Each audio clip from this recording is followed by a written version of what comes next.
Today is my wedding anniversary with my husband Arthur Jones. For some reason he would always be away during this exact date. We had been married for more than 40 years and yet, he refused to spend any romantic special occasions with me. After finishing breakfast all alone, I went to mop the floor. I was just passing by the study when I caught the mess piled up a bookshelf from the corner of my eye. With a dragged out sigh, I set aside the mop and went inside to sort out the mess. When I got to the topmost row, a heavy book with a thick and intricate cover dropped and snapped against my head.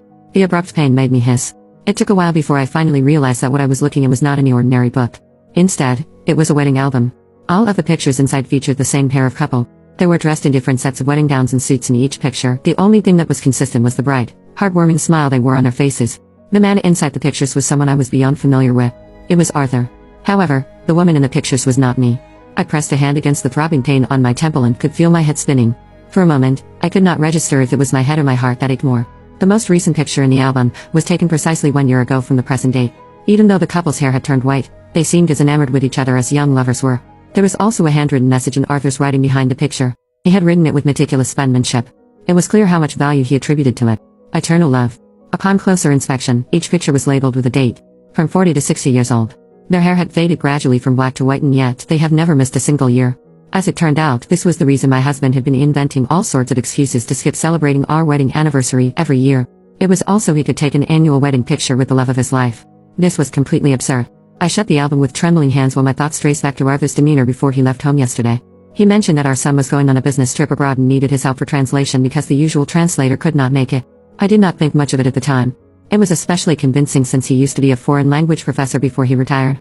I did suggest that we could go together so I could get the chance to explore another country. The sheer suggestion made his expression darken. Our son is there for official business. Why are you trying to meddle with his work? Besides, you don't even speak the language there. You're only going to cause more trouble. I was so flustered that I was at a loss for words. However, I had to admit he had a point. Now that I thought about it, the one person my son respected the most was none other than his father. He would be more than glad to pick Arthur to accompany him on the business trip. With that I reached for my phone and called my son to verify the story. My dear, your father told me he's going on a business trip with you. I'm worried about his health. How are you two holding up over there? There was a prolonged silence on the phone. Then he told me in an unusually candid voice, he's great.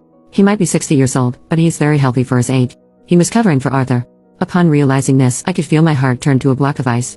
I hung up the phone after a couple half-hearted remarks, then beads of tears began to fall. I was not expecting my son of all people to be in cahoots with my husband to lie to me. Arthur took the wedding pictures at the same photo studio every year. I took a taxi to the same studio. We have been married for decades. Perhaps the only way for me to truly end things was to witness the brutal betrayal in person. When I stepped out of the car, I observed it was getting cloudy. There was going to be a storm soon. I nervously paced to the entrance.